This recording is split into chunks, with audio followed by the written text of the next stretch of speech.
Hi friend. जैसे ही आपको thumbnail से ही पता चल गया होगा कि आज मोस्ट इम्पोर्टेंट चैप्टर रीजनिंग का, ठीक है, का स्टेटमेंट एंड कंक्लूजन, कथन और निष्कर्ष करने वाले हैं। ठीक है, चलिए देरी ना करके स्टार्ट करते हैं। कुछ कुछ इस चैप्टर में तथ्य याद रखने हैं। कथन में जो बात कही जा रही है उसे ही सत्य मानना चाहिए, और कथन में जो समस्या दी जाती है उसका कारण तथा निदान कथन में ही दिया होता है। ठीक है, उसी के आधार पर निष्कर्ष निकालना होता है। यदि कथन सकारात्मक हो तो निष्कर्ष कभी भी नकारात्मक नहीं होगा। ठीक है, अगर पॉजिटिव बोल रहा है तो उसको नकारात्मक यानी नेगेटिव नहीं मानेंगे। ठीक है, दूसरा पॉइंट तो ये हुआ। कुछ कुछ पॉइंट है, जैसे एकमात्र, एकदम, केवल, निश्चित रूप से, बिल्कुल, सदा, सदा से, सभी, हमेशा, प्रत्येक इत्यादि शब्द, इस तरह के अगर शब्द जुड़ा हुआ है, ठीक है, स्टेटमेंट में, निष्कर्ष में, ठीक है, तो उसको सत्य नहीं मानेंगे। ठीक है, और देखते हैं। यदि कथन में सलाह, परिणाम, निवारण, प्रचार या विज्ञापन, मोस्ट इम्पॉर्टेंट है। देखिए, इस तरह के क्वेश्चन पूछे जाते हैं। ठीक है, विज्ञापन, विज्ञापन दिया हुआ हो और निष्कर्ष में उसे सीधे जुड़े बात कही गई हो जो उसके मूल उद्देश्य की पूर्ति करती हो, तो वह सत्य होता है। ठीक है, और देखते हैं। यदि निष्कर्ष में अनुमान या पूर्ण धारणा दिया हो तो वह असत्य होता है। ठीक है, और देखते हैं। जैसे भूतकाल, भविष्य काल की बात, ठीक है, को निष्कर्ष के रूप में सामान्यता नहीं माना जाता है। ऑब्वियसली इस बात है। अगर पास्ट टाइम का बात या फ्यूचर टाइम का बात अगर कर रहा है स्टेटमेंट में, तो उसको नहीं मानेंगे। ठीक है, क्योंकि यदि आज की बात जो कथन में दिया हुआ है उसके आधार पर भूतकाल में उसकी स्थिति क्या थी उसके बारे में कुछ नहीं कहा जा सकता। ऑब्वियसली सी बात है कि उसके अभी जो स्टेटमेंट दिया हुआ है प्रेजेंट में, उसको पास्ट टाइम या फ्यूचर टाइम के आधार पर हम लोग नहीं बोल सकते हैं। ठीक है, और देखते हैं।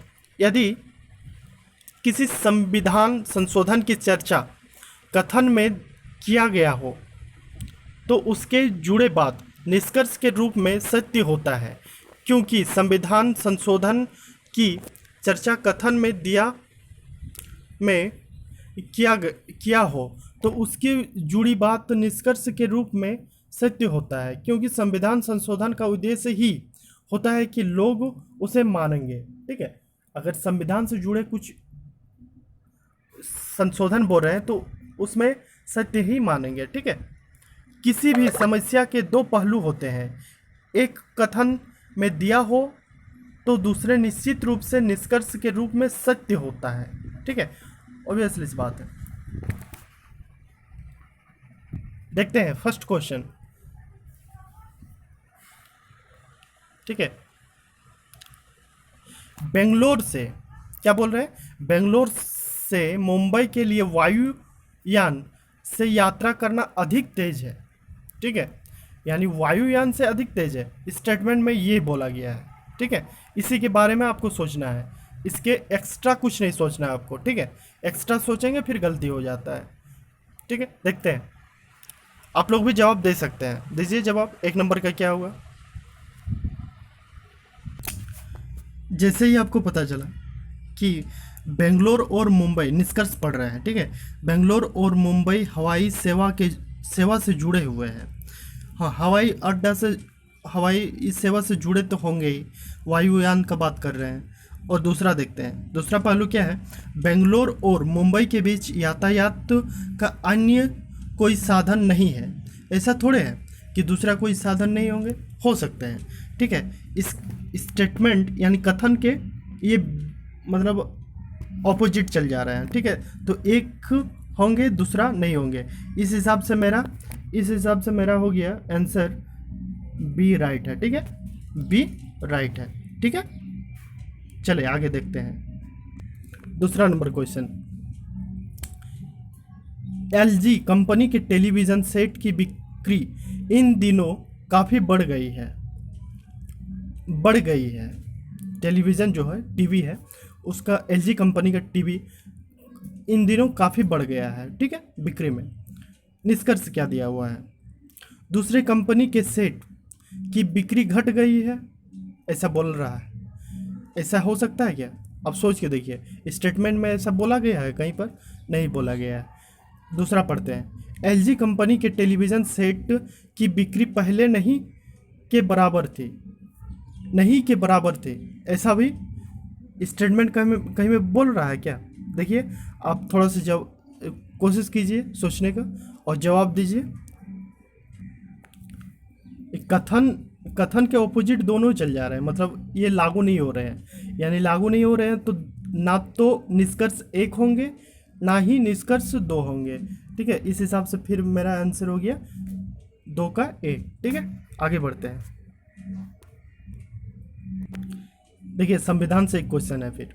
इस संविधान संशोधन के बाद कोई भी बच्चा जो 14 वर्ष की आयु से कम है किसी फैक्ट्री या खान या अन्य खतरेपूर्ण रोजगार में नहीं लगाए जाएंगे, ठीक है, ऐसा बोल रहा है, ठीक है। कथन में ऐसा बोल रहा है। निष्कर्ष पढ़ते हैं। इस संविधान संशोधन से पहले 14 साल की आयु के नीचे बच्चों को फैक्ट्री या खान में काम करने के लिए लगाया जाता था। सोचेंगे आप, ठीक है। इस संशोधन से काम देने वाला संविधान का पालन करता है? प्लीज़ कमेंट आप लोग भी दे सकते हैं, दीजिए। थर्ड का क्या होगा आंसर? सोचिए। देखिए, इसमें जो कथन बोल रहे हैं, निष्कर्ष में दोनों लागू हो जाएंगे, ठीक है, दोनों लागू हो जाएंगे। तो आंसर मेरा क्या हो गया यहाँ पर? सी, ठीक है, सी राइट आंसर है, ठीक है, सी राइट आंसर है। आगे बढ़ते हैं। चलिए 4th नंबर देखते हैं। प्राचीन व्यवस्था बदलती है और नई व्यवस्था उसका स्थान ग्रहण करती है, ठीक है, ऐसा बोल रहा है। परिवर्तन प्रकृति का नियम है, ठीक है। दूसरा बोल रहे हैं, पुराने विचारों को त्याग दे क्योंकि वे जीर्ण हो गए हैं। सोचिए आप, 4th नंबर का आंसर क्या होगा? जवाब दीजिए। देखिए, दूसरा जो स्टेटमेंट बोल रहे हैं, ठीक है, दूसरा जो कंक्लूजन बोल रहे हैं यानी निष्कर्ष बोल रहे हैं, पुराने विचारों को त्याग दे, ऐसा बोल सकता है क्या? अब पुराने विचारों को त्याग दे देंगे, ऐसा नहीं हो सकता है, क्योंकि वे जीर्ण हो गए हैं, ऐसा नहीं है, ठीक है। यानी दूसरा नंबर लागू नहीं हो रहा है पूरा। इसका कौन सा लागू होंगे फिर? क्यों? एक ही लागू होंगे, यानी इसका बी आंसर है, ठीक है। चलिए आज का लास्ट क्वेश्चन देखते हैं, ठीक है। एक छोटे बच्चे ने कहा, सभी मिठाइयों में से लड्डू मेरे मनपसंदीदा है, ठीक है, ऐसा बोल रहा है छोटा बच्चा, ठीक है। इस निष्कर्ष क्या बोल रहे हैं? उसे अन्य कोई भी मिठाई पसंद नहीं है, उसको मिठाई पसंद है, ठीक है। यहाँ पर इस निष्कर्ष में क्या बोल रहे हैं? उसे अन्य कोई भी मिठाई पसंद नहीं है, उसके लिए उपलब्ध एकमात्र मिठाई लड्डू है। सोचिए, इसका जवाब दीजिए। देखिए, जो एक स्टेटमेंट है, एक ही मिठाई पसंद है, मतलब मिठाई पसंद नहीं है अन्य कोई, ऐसा नहीं बोल रहा है स्टेटमेंट में, ठीक है। दूसरा जो बोल रहा है, उसके लिए उपलब्ध एकमात्र मिठाई लड्डू ही है, एकमात्र लड्डू ही मनपसंदीदा है, लेकिन एकमात्र थोड़े हो सकता है। यानी इस हिसाब से मेरा आंसर निकल के आ रहा है इसका डी, ना तो ए ना तो बी, यानी ना ही 1 ना ही 2, ठीक है। इस तरह से मेरा इस चैप्टर यहीं पर क्लोज करते हैं। आई होप आपको अच्छा लगा होगा। प्लीज़ सब्सक्राइब कर दीजिएगा मेरे चैनल, ठीक है। Thank you, bye bye.